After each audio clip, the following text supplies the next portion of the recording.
राधे राधे गुरुजी। गुरुजी, मेरा प्रश्न है कि दीपक से दीपक क्यों नहीं जलाना चाहिए? दीपक से दीपक क्यों नहीं जलाना चाहिए? दीपक एक बार जल जाता है वो झूठा कहलाता है। यहां तक कि दीपक को हम जब जलाते हैं ठाकुर जी के सामने, उसके बाद की जो पूजा है, मतलब भोग आदि लगाना तो ऐसे नहीं लगा सकते। दीपक अगर लगा दिया आपको हाथ धोने पड़ेंगे। दीपक जगाने से आप अपवित्र हाथ हो जाते हैं।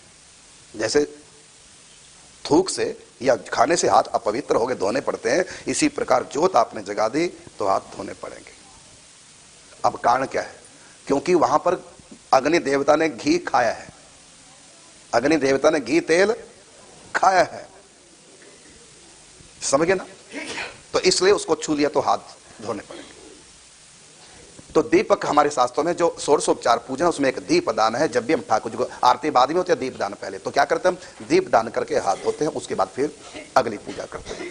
तो दीपक झूठा माना गया। अब आप कहेंगे फिर भगवान को जो लगाया, वो भगवान के वो प्रकाश किया, वो प्रकाश झूठा नहीं है, समझ गए ना? जो प्रकाश हुआ है वो झूठा नहीं। जो अग्नि जली वो भी झूठी।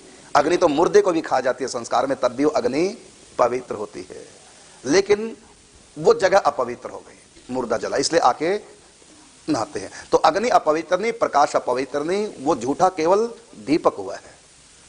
इसलिए हम दीपक से दीपक नहीं जलाते हैं, अलग से तिल्ली करके उसको जलाएंगे।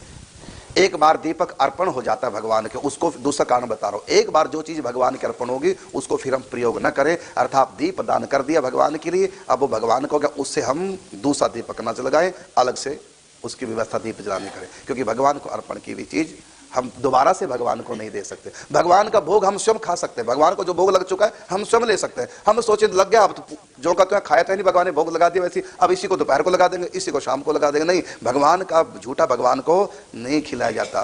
तो दीप दान कर दिया, भगवान को दीप दान कर दिया, अब उसी दीप को दूसरा व्यक्ति दान करे, दान की भी चीज का दोबारा से दान नहीं। तो इस प्रकार दीपक भगवान को अर्पण हो चुका है, उसको हम यूज अब दोबारा नहीं कर सकते।